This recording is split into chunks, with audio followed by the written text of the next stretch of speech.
Good morning. My voice is still hoarse, y'all. Can you believe it? Good morning. Did this get worse?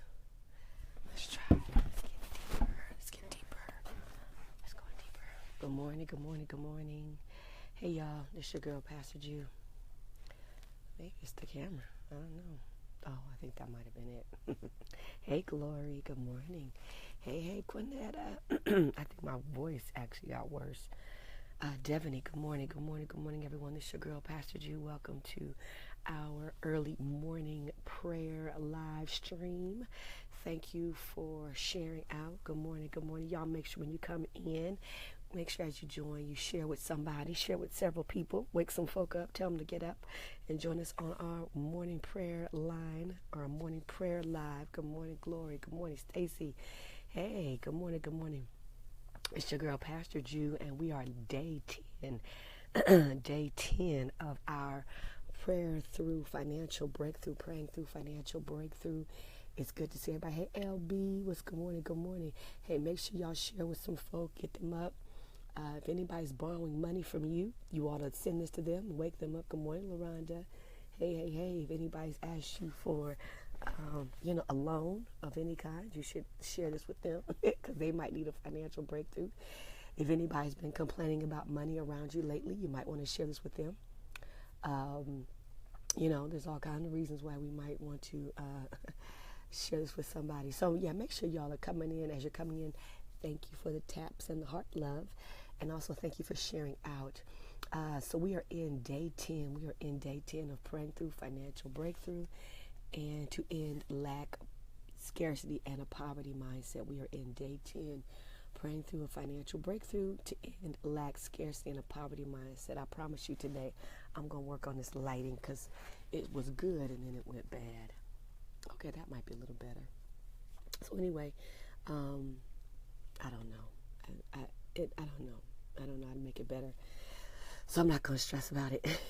So anyway, good morning, y'all. This is your girl, Pastor Jew. We are in day 10 of our morning prayer call, morning prayer live stream, our journey, 30-day journey through praying through financial breakthrough.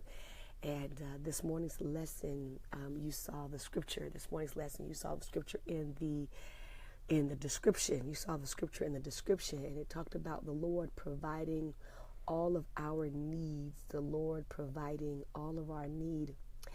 And the reason we lift this text up, because if you remember day before yesterday, we were talking about greed. And part of greed is when people, it's a cousin to hoarding, in that people begin to hold on to things and collect things, and they don't like to share and they don't like to give out. And so when we understand that God will provide all that we need, it really does help for us to let go of the need to collect things for ourselves and to stress and worry about how my needs are going to get met, And so part of what we're, and I hope all of you watched yesterday's replay. If you didn't catch it live, I hope that you at least caught the replay. We talked about breakthrough. What a breakthrough really meant, that it was breaking through some kind of barrier or resistance or stronghold. And so when I am fearful of my needs being met, when I'm fearful of will my needs be met, then a person or all of us have the potential to behave in a way that may not be in alignment with the will of God. I'd say it that way. When I'm concerned about my basic needs being met, dinner for my kids, money for gas, the bills getting paid, electricity and gas, whatever some of our day-to-day needs are, right? Rent. When we're afraid of those things not being taken care of, when we're fearful, when we're concerned, when we're stressed out, there is the potential and the opportunity for us to behave in a way that is counterproductive, and it is contrary to the Word of God, and even to the instructions, to the instructions that God gives us on how to live day to day. And so this morning's lesson is focusing on understanding that God is not just God of provision, but he's the God of, he really will supply my needs, right? And so the first thing that you and I have to really assess is, what's the difference between a need and a want? A need and a want. And I often talk to my kids about this because, kids will say, I need to have some chips. No, baby. You need to have some food in your stomach so you don't die of starvation, but you don't need to have no chips, right? And so kids will do that. Kids will, I need to have this. I need to have that. And it's not to say that none of us, or that we have not been in places and spaces in life where we've needed things to happen, right? Where we've needed money to take care of bills, or when we've needed, God to come through. The point of the text is to give us the confidence. I heard somebody say Godfidence, right? Confidence in God, that God will supply our need, that there is no need that God won't supply. And so I know this is a challenge for a lot of people because we look at so many people who are in need, right? And there's a number of reasons why a person needs. Sometimes it's a person's choice. Sometimes God is teaching us a lesson. And sometimes our needs are being supplied, but not our wants, right? And so what I want to challenge everyone with is, number one, I pray today that you walk away knowing, or that you have faith in God to know my needs will be met, right? But also being very clear about the difference between a need and a want. The difference between a need and comfort, or a need and luxury, right? Because some stuff we claim that we need is really luxury that we've become used to. I'm not saying that you haven't been in need. I'm just saying for all of us to examine individually. This is something that we have to examine individually, is the difference between, do I need this or do I want this, or have I become used to a certain lifestyle, right? Because part of this breakthrough, right? We talk about breakthrough, is what are the things that are hindering me? What's in the way of me having the financial breakthrough? And so, but if I'm not clear about God supplying my need, I may be holding God accountable for a want or a desire or a preference, and not really understand He's already supplied my need. I hope that makes sense, right? I have my nephew with me. Many of you know that my nephew lives with me, and he's used to a certain lifestyle. His mother, my cousin, who passed away, she was a master chef. Baby, his mother was a master chef. Y'all hear me? Y'all hear me? I said, y'all hear me say master chef? She cooked for Wolfgang Puck. She's cooked for very famous people we see on TV. She's cooked for Ellen DeGeneres. She's cooked for Quincy Jones. She was his chef for a while.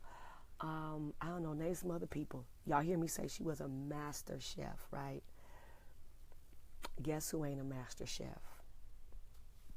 Guess she graduated top of her class from Cordon Bleu. If y'all know about Cordon Bleu. Yolanda, you might be familiar with that, and others, I don't know. So when he first came with me, when he first came to live with me, he was like, Auntie, I don't eat that. But baby, y'all laughing because you know where I'm going, right? Boo. I don't eat that. Let me help you understand something. Your mama was a master chef. Your auntie knows how to fix food. There's a difference. But here's the one thing we had in common. You're never going to go hungry. Right? He had become used to master chef cooking. Auntie ain't been the Cordon Bleu. I barely know how to put salt in right. That's why I don't fool with it. Y'all laughing. I know y'all laughing. But poor baby, I felt sorry for him the first couple of weeks because he had to get used to Auntie's cooking because his mama was a master chef. My cousin was a master chef. You could give her, she was one of them kind of people that you see on those TV shows, them cooking shows, but she was even better than that. Like, she would have been one of the judges. Like, you can give her any kind of ingredient and she'll make like a 4-star meal with it, right? Um, yeah, he got you Sunday. Yeah, because he'd be like, yeah, I don't eat that. It wasn't that his needs weren't being supplied. His lifestyle, his comfort level, his master chef lifestyle. Right. I'm not a master chef. I don't even have the budget. I don't even have the budget to give him master chef lifestyle. But his needs have always been met. He's never gone hungry. He's never starved. He's never not ate, right? And so sometimes what we feel we need, and I'm not saying nobody's in need. I am saying for all of us individually to really look at the stuff that we are charging God with as not supplying our need.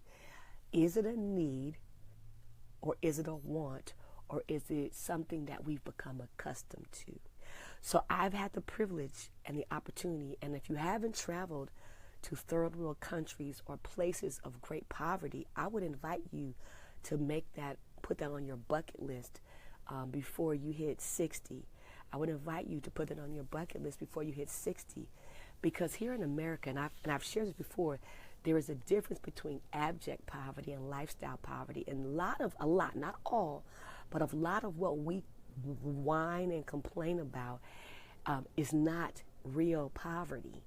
A lot. Now, I'm not saying none. A lot of what we individually whine and complain about and we charge God as not being faithful is really lifestyle comfort, right? And I'm not suggesting that you haven't struggled. I'm not suggesting that you haven't been through it. I am suggesting for all of us to assess, has God provided my need? Or am I upset because he hasn't given me my want, my desire, or what my lifestyle, what I'm used to as a lifestyle? And here's what I lift up. I've traveled to third world countries. And you really begin to, when you travel third world countries and you see extreme poverty in places like India, we are very spoiled. We have a lot of amenities, right? When you travel to parts of Africa and China, even other countries, other areas that are underdeveloped, you will discover that we in the Western world, not only do we have what we need, we have a lot of luxury. And I'm not saying, please hear me on this, I'm not saying I know that there are those of you who have struggled and that life has become challenging and difficult. I have myself, but I've also had the opportunity to travel outside this country. I've also, had the opportunity to see some things. And what I've learned is God has supplied every one of Najuma's needs, even when I thought God wasn't taking care of me. As I matured in understanding that he'll supply my need, I'm just talking about me, as I've matured in my understanding about need versus want versus lifestyle, when I look back over my life, he's supplied every one of my needs, right? And so part of what will allow us to have a financial breakthrough is being able to appreciate, here where we're going, appreciate God who has supplied my need. It may not be my want, it may not be my lifestyle or my comfort level, but my need has been supplied. We're still having their restrooms as a whole, right? Oh, absolutely. There are people who not just holes as restrooms, outhouses, out spaces. In 2000, and when did I go to South Africa? I think that was in 2007. The church that we went to minister to, they had an outhouse, and this was in 2007. And so only thing, Mike needs to listen to this. Oh, I don't know who Mike is. Okay, God bless you. We'll prayerfully if this help Mike's. So here's where I'm going with this. This will be helpful for us as we're talking about having a financial breakthrough, is because part of what has to happen for us as believers is really beginning to appreciate how God has supplied our needs and being in a space of gratefulness and appreciation and thankfulness that our needs are being met. I may not have all that I want. I may not be at my lifestyle convenience or comfort level, but when I look over my life, God has supplied all my needs. And being in that space of, hey, Camille and Mike. So being in a space where I understand the difference between a need, a want, and lifestyle, right? And you're entitled to have your lifestyle choice. You know, my nephew who's now staying with me, I'm certain as he gets older and his budget increases and he gets a job, he will probably return to his food lifestyle that he's used to, because that's how he was raised. My cousin was a master chef. Auntie's not. But probably when he gets older, he'll probably go back to that lifestyle of eating fine foods and great recipes and, yeah. But what will help us have a breakthrough, what will help us have a breakthrough is being in a space of gratefulness and appreciation and thankfulness and acknowledging God is supplying my need. It may not be what I want. It may not be in alignment with my lifestyle, but my need is being met. My need for clothing is being met. My need for food is being met. My need for, being indoors or covered at night is being met. It may not be what I want. It may not be what I'm used to. It may not be what I desire, but my need is being met.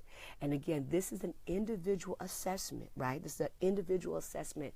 But in appreciating God who has supplied all of my need, then I'm able to come out of the space of anger, frustration, and even somehow charging God for not taking care of me. And because if my lifestyle's not being met, that doesn't mean God's not providing. It just means God's not providing at a level which I've become accustomed to. And again, God doesn't necessarily promise my lifestyle to be supplied, but he does promise my need to be supplied. He does promise my need to be supplied. He doesn't necessarily promise my lifestyle or my comfort level to be supplied, but he does promise that my need shall be supplied, that what I need shall be taken care of. And again, a lot of what we are accustomed to is not a need, it's a want, it's a luxury. And we can get caught in luxury, we can get caught in lifestyle and miss that God has provided for our need. And when we miss an opportunity to be thankful for our need being supplied, then we're in a place of ingratitude. We're in a place of not being thankful. And that attitude, that mindset can create, not for everybody, but can create the barrier, the restriction, the stronghold, right? That can create that then holds us in financial lack, scarcity, and even a poverty mindset, right? Because part of wealth living, part of financial freedom, even some of it starts up here. Like I have to, I can be wealthy, and I don't mean just financially wealthy, because wealth also speaks to a whole life, right? So I can have what my need is and be rich in a lot of different areas, a lot of different ways. But if I am angry with God, if I'm carrying resentment, if I'm carrying frustration because my lifestyle isn't being upkept or kept up by God, my lifestyle not being kept up by God, then anger and frustration and resentment can set in. And when that energy, when that mindset sets in, it can create a barrier. It can create a mental, emotional, psychological barrier, which then becomes that thing, if you will, that hinders the flow of a financial breakthrough, or even the financial flow, the blessings, the grace of God. Because if I'm ungrateful, ingratitude is a sin. If I'm ungrateful, if I am not happy with God, you know how we can get, I'm not happy with you because, I couldn't get the iPhone 7. What? You couldn't get the iPhone 7, so somehow God is not a rewarder of faithfulness? But that car accident didn't kill you. The car accident killed you. But you didn't get the iPhone 7, so he's not a rewarder of faithfulness? He's not blessing you because, you couldn't get all 10 pair of shoes? You only got to get 3 pair? And so because you couldn't get 10 pair of shoes, somehow God's not being kind? But what about that disease that didn't kill you, right? What about the all the times that you should have been, lost and you weren't, or should have been dead and you're not? What about all that? And so when we are stuck on what we want, what we desire, what's comfortable, and what our lifestyle choices are used to, we could this is gonna be bad English, but we could be being blessed by God and miss it, and be ungrateful or ungrateful. Not sure about that. Somebody put the right spelling up. Is it ungrateful? Ungrateful, right? We can be angry with God, or even frustrated and charging God. God, you didn't answer my prayer. I was in an accident on Saturday. I'm so grateful this is for me. Amen, Belize Noir Orchid. I love that name, by the way. Fell victim to greed, right? And all of us can go there. And so, ungratefulness. Thank you. Ungrateful. Thank you, Stacy. And so what we don't want to be charged with by God is God looking down and saying, oh, you're not grateful that I kept the disease from killing you, but you're mad because you couldn't get all 10 pair of shoes. You can only get 2, or you can only get 1 this month. Okay, right? So we can be ungrateful, and we could miss how God has supplied the need versus want, lifestyle, desire. And again, this is a personal investigation. And for those that missed, if you missed yesterday's teaching on breakthrough, if you missed yesterday's teaching, you got to go back. Please make sure you go back and listen, watch yesterday's message on breakthrough, because this will help. Because when we're talking about breakthrough, we're also talking about investigating self, right? And so here's the question for today. How have I displayed an ungrateful attitude, a thankless attitude, an unappreciative attitude with God, because God didn't supply my want or my desire or my luxury or my lifestyle? And I failed to thank God for my need being supplied, right? For my need being supplied. Many of you have heard me talk about, I've shared it over the pulpit, and I've shared it on different live stream feeds, in the conversations that, there was several years that I was on AFDC and WIC with a baby, and had to live off that because of the way things were. I was the walking statistic, right? Single mother, dad's son, the baby daddy in prison. I'm on AFDC and WIC. I was the walking, breathing statistic. I was that statistic. Everything about my life at that time, it was the common statistic. I was that person, and I ain't no shame in my story, right? But even then, I had to be grateful, because it could have been worse. It just could have been worse. It could have been worse. It was rough, but it could have been worse. But even then, I had a reason to be grateful, because every need with my child never went hungry. God always supplied, even if he sent people dropping off food at the right time, grocery bags. It didn't feel comfortable. It didn't feel great. But even then, God was blessing Najuma and Daniel. And I thank God. I thank God for every single one of those angels God sent just in the nick of time with grocery bags and slipping me $5. I remember walking to church. Y'all, life is good now, but let me tell y'all something. There was a time I had to take the bus to get to church to sing in the choir with a child on my hip. Y'all, it's good now. Life is good now. I got options. I can, even if my car dies, I can Uber to church. But there was a time I had to get up at 6 a.m. to get on the bus with my baby so I can sing in the choir. And I remember one day, didn't have no money, flat broke, just had enough to get on the bus and maybe a couple dollars for the bus ride home. And I'm walking to church, and one of my choir members, I pass him because he's about to pull into the driveway. He's about to pull into the driveway of the church. We're going to Fame at this time. And I'm walking with Daniel. Daniel might have been 2, maybe 3. And I know I was looking tired, because I was tired. I was tired. I was tired of struggling so much. It was rough, right? But I'm on my way to church, singing in the choir, and one of my choir members is pulling up, and he stops because we're passing the driveway, right? This is important because after church, 3 services, we're down in the room where we hang up our choir robes, and he says, Najuma, come here. And he does one of those holy handshakes, right? Where a person has money in their hand, he gives me a holy handshake, and it's $100 bill. He said, when I saw you, this gives me chill to this day. I'll start crying. He said, when I saw you pass the car, the Lord told me to bless you. And he put a $100 bill in my hand, right? Don't tell me God won't supply your need. Now, did that $100 get me out of what I was, my lifestyle at that time? Nope.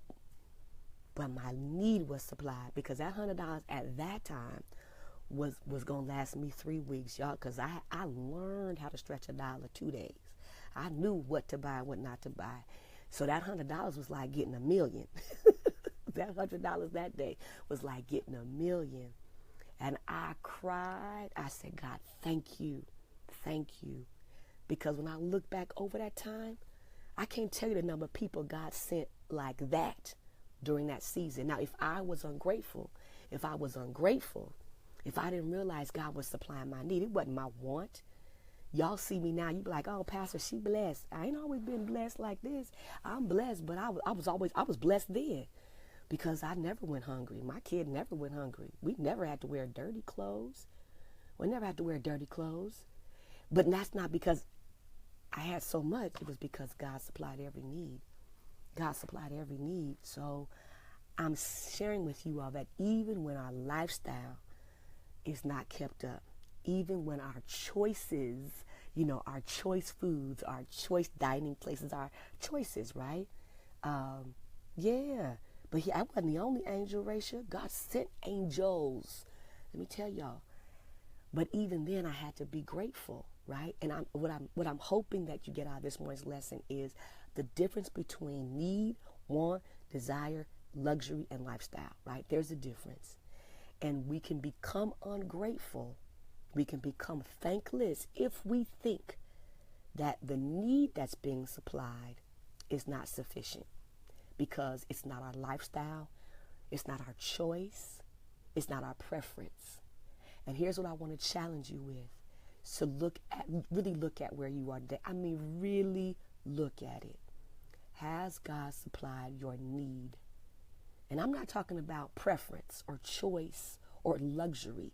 Cell phones are luxury. Be very clear. It's a luxury. It's a luxury for a lot of people, right? There's a lot of things that we claim our needs are straight up luxuries. Was Cordon Bleu was your dream school, and now I'm feeling some type of way. Look, Yolanda, we gonna get you in the Cordon Bleu. You give me a call. We're going to get you in the Cordon Bleu because they might be willing to do some stuff. May was one of their star students. We might be able to work something out. Don't sleep on what because I learned I got the gift of gab now. We might be able to talk up something. So don't sleep. Give me a call, Yolanda. But here's what I want to challenge with. Just look around. Just look around. Has God supplied your need? And if God has supplied your need, even if it's not what you want, even if it's not your lifestyle, even if it's not your comfort level, even if it's not your preference nor your choice, if God has supplied your need, I just want you to be thankful. God, thank you, I'm alive. Thank you, I have good health. Thank you, I ate decent food. Thank you, I have a measure of clean clothes. Thank you that I have a measure of some kind of roof over my head. It may not be the one I want, but it's some kind of roof. I didn't sleep on a bus stop. The tree wasn't my covering last night. And I just want you to thank God for the simple things, for providing your need. And then as we increase in our thankfulness, watch God supply some of your wants. Watch God supply some of your wants, some of your desires, your luxury, your lifestyle, right? But we have to be in a space of thankfulness, gratefulness. And part of what will create that financial breakthrough is where you are today, thanking God for that. It may not be what I want, but God, I thank you. Can you thank God for what you do have? Can you push yourself today to thank God for what you do have? Because if you can thank God for what you do have, even if it ain't what you want, even if it's not your lifestyle, even if it's not your preference, but if you can thank God for what you do have, how much more will he supply for you? How much more will he supply for you? If you can thank him for one pair of shoes, how many more pair of shoes will he supply? If you can thank him for, I thank you for the one meal I got today, because somebody didn't have a meal all week. How much more will he supply? How much more will he do? And so part of what keeps us in bondage financially or hindered financially is that we're ungrateful for what we have. We're ungrateful for where we are. We're ungrateful for how God has supplied the need, and ungratefulness, thanklessness, greed even, stinginess, all of those, frustration with God, angry with God because he didn't give you a luxury. All of those spaces, all those attitudes and energy can create the barrier, the restriction, the stronghold that then creates financial lack, scarcity, and a poverty mindset. What if you just start telling people, I'm rich. I ain't got $1 million, but I'm rich. I'm rich in peace. I'm rich in joy. I'm rich in love. I'm rich in happiness. I'm rich in the people in my life. What if we just started saying all the stuff I can't touch, right? Like peace of mind, joy, love, faith, hope, right? What if we just start saying, oh, no, I'm rich. I just don't have a lot of material things, but I'm rich. Right?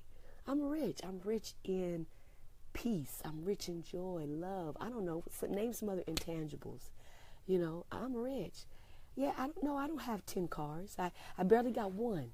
But that one, baby, I'm rich. I barely got a piece of car, but I'm rich. I'm rich because I ain't got to walk, right? And so I swear, Jesus, for this message. God bless you. Thank you. I just want to challenge you to say, just walk around talking, I'm rich. I'm rich in my mind being clear. Come on, rich in peace. Come on.